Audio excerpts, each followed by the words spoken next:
Bonjour à tous, nouvelle petite vidéo d'autonomie. Aujourd'hui cela concerne le matériel constituant une installation solaire en autonomie électrique. Cette petite vidéo va vous expliquer brièvement ce qui est nécessaire pour arriver à avoir une installation en autonomie électrique.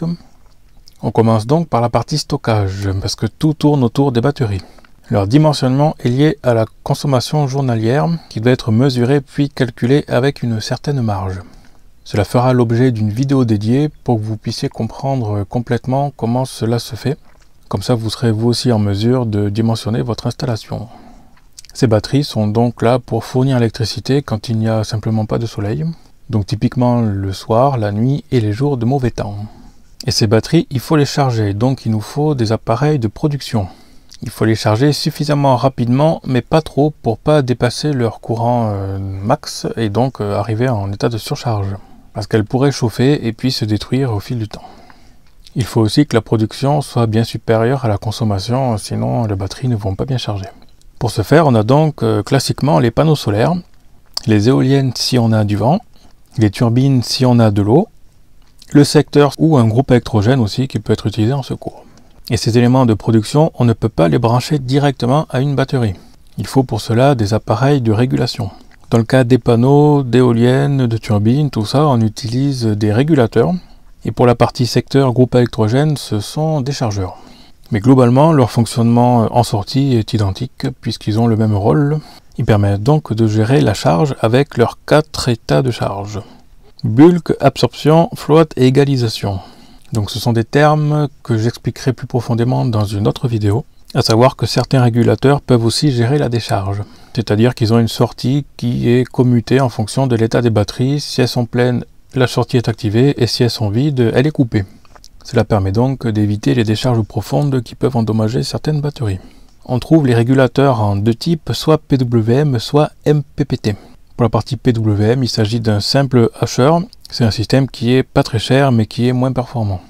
Et le MPPT, c'est un convertisseur continu qui est donc plus performant mais aussi plus cher. Avec cette configuration, on a donc des batteries qui sont chargées par différents systèmes de production et on peut donc maintenant utiliser cette énergie. Il y a possibilité d'utiliser tous les appareils domestiques actuels en injectant le courant directement dans le tableau électrique de la maison. Pour faire ça, il faut passer par un onduleur dont le but va être de convertir la très basse tension des batteries en tension secteur. On trouve donc des onduleurs 115 volts ou 230 volts, 50 Hz ou 60 Hz, et en fait cela dépend du lieu géographique. On trouve aussi deux types principaux de formes d'ondes qui sont le pseudosinus et le pur sinus. Et si vous souhaitez plus d'informations sur ces deux types, je vous conseille de voir une de mes précédentes vidéos. Cela vous permettra de vous aider à faire votre choix. Ces onduleurs sont protégés en principe en cas de sous-tension et surtension batterie. Mais il faut faire attention parce qu'avec du matériel bas de gamme, ils ne sont pas forcément bien réglés. Il y a aussi une chose très importante, c'est de générer une terre pour que les systèmes de protection différentielle soient fonctionnels. Une bonne partie des onduleurs n'intègre pas cette fonction de base, il va donc falloir la créer. Et pour ce faire, ce sera l'objet aussi d'une autre vidéo. Ne pas oublier bien sûr les disjoncteurs classiques. Et pour ce faire, référez-vous simplement à la norme NFC 1500 qui explique en fait le tableau électrique. Une chose importante sur ces onduleurs-là, c'est qu'ils ont une certaine consommation à vide. C'est-à-dire que le simple fait qu'ils soient allumés va consommer même s'il n'y a rien de branché en sortie.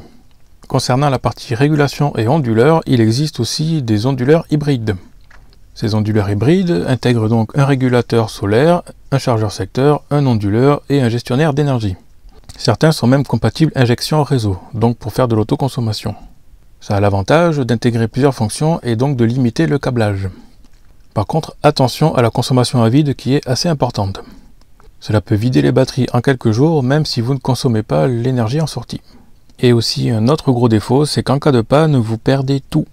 Vous ne pourrez plus charger les batteries et plus avoir la partie onduleur. Alors que si les éléments sont séparés, vous pourrez condamner qu'une seule partie et utiliser le reste. C'est ce que j'ai décidé de faire aussi chez nous. Il y a aussi une autre possibilité pour utiliser l'énergie stockée dans les batteries, c'est de passer par des convertisseurs continu. J'ai déjà réalisé plusieurs vidéos sur ce système-là que je vous conseille d'aller voir, notamment des comparatifs entre les convertisseurs DC-DC et puis des mini-onduleurs. Comme ça, vous pourrez vous aussi décider quoi utiliser. Mais grosso modo, vous verrez que les onduleurs consomment bien plus que ces convertisseurs DC. Ils ont donc un meilleur rendement. Il n'y a plus qu'un convertisseur au lieu de deux. Il y a aussi moins de consommation à vide qui est en fait proche de zéro. Et puis c'est moins dangereux puisqu'on reste avec des tensions très faibles. Par contre, il peut y avoir des problèmes de boucle de masse. Ce sont des parasites sur les pistes analogiques. Et puis c'est un système qui est un peu moins courant. C'est-à-dire que cela demande un peu de bricolage et puis des prises spécifiques. Par exemple des prises allume-cigare de véhicules, du Spicone pour l'audio, c'est ce que nous on a choisi, et puis du XT60 de modélisme par exemple. Et puis le courant peut être plus élevé, donc des câbles de forte section. Mais c'est un système qui est bien mieux adapté par exemple pour du multimédia. Ce qui fait d'ailleurs l'objet d'autres vidéos dans ma chaîne. À tout ce matériel, il faut bien sûr ajouter quelques organes de sécurité, des coupes batteries, disjoncteurs et puis fusibles si vous voulez. Et tous ces éléments, j'en parlerai aussi pareil dans d'autres vidéos.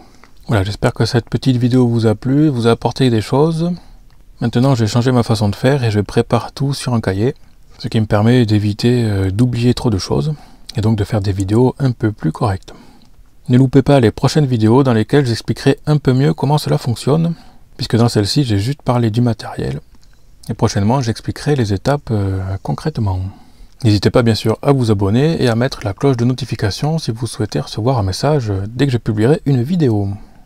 Merci pour votre soutien et à bientôt. Voilà pour cette petite vidéo. À plus.